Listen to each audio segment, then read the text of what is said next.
home. When I get you the source and show you... Do you have the New Testament? Sure. We'll find the source. Well, maybe I have a help here from a good friend of mine sitting somewhere here. He will help us to find the source. I told you before we started, and I am sure you believe me, that before I say something, I check myself at least 5 times. You have to check yourself twice, but I check myself at least 5 times. So it's only a matter... Shh, no, please, concentrate on what we have here. This is the stage right here. So please, if I'm repeating my question to you, because it's a matter of moments or matter of hours. If I show you that the New Testament, which you claim God gave it, and have such a geographical mistake that it's obviously impossible that God doesn't know where the New Testament, when the cave is this the end of the argument, or we're going to have to continue to prove? That's my question to you. At first I said I wasn't going to ask you, but you make such a persuasive case for an answer. I will try to answer. Now, it's probably not going to be the type of answer you like, but I don't know if I can satisfy you on this.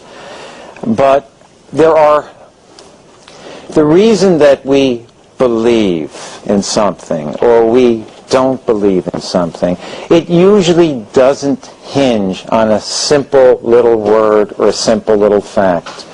If I find so many reasons to believe in the New Testament, if I believe in the miracles, if I believe, and I think a much more meaningful thing to pursue would be the prophecies of Jesus, about the many prophecies that show that Jesus would actually, or the Messiah would die for the sins of the people.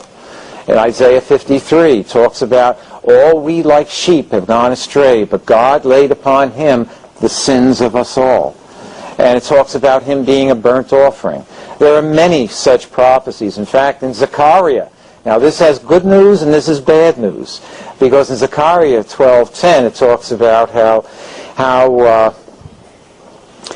God is going to pour upon Israel in the end a spirit of grace and a spirit of supplication where they will call out to God.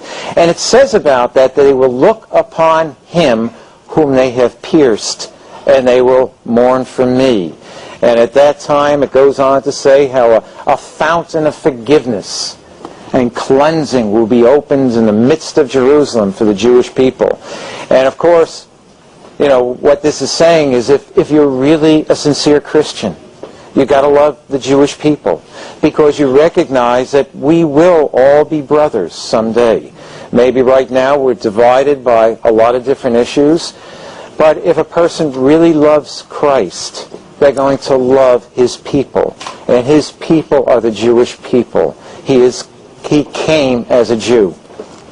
And so a Christian has to recognize that. All the apostles were Jewish. And so what I'm saying is that there are many reasons why I believe in the Christian faith. There are many prophecies I can point to that Jesus fulfilled.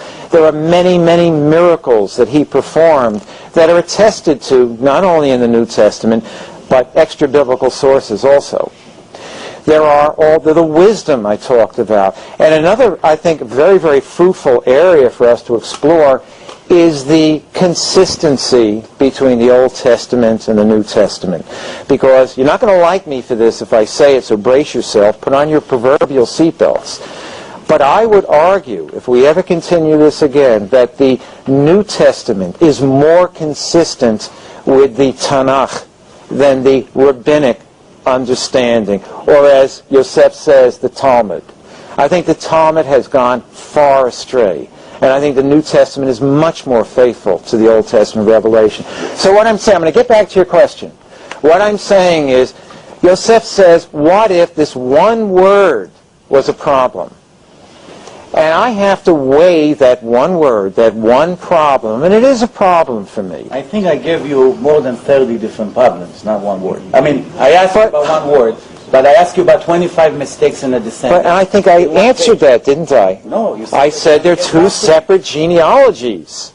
How can it be for one person two separate genealogies? People have a mother and they have a father, don't they? No, but I already answered that.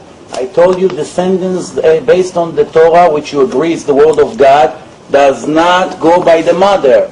Well, it may suit your purpose, but it's not proper. But this situation is unusual because here you have a genealogy from a father who is not the biological father. So to cover all bases, perhaps that is the rationale. And I don't know the rationale because the New Testament doesn't give the rationale for giving two genealogies. But perhaps that is the rationale to cover all bases. That biologically, he's a child of David, he's a descendant of David, and also through adoption, he's the son of David. Adoption, you know that if I'm a Kohen, which means a high priest in the holy temple, and I adopt a son, and that's my only son, he cannot be a Kohen.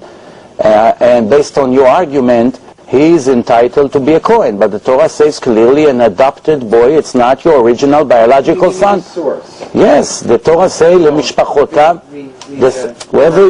Every time the Torah says lezera, zera means seed. It means from the seed, not from buying him in some kind of agency. Even though you love him very much, I want to ask you a question. I mean, I'm not really insulting. It's just something that just came to my mind. And this is a question that you may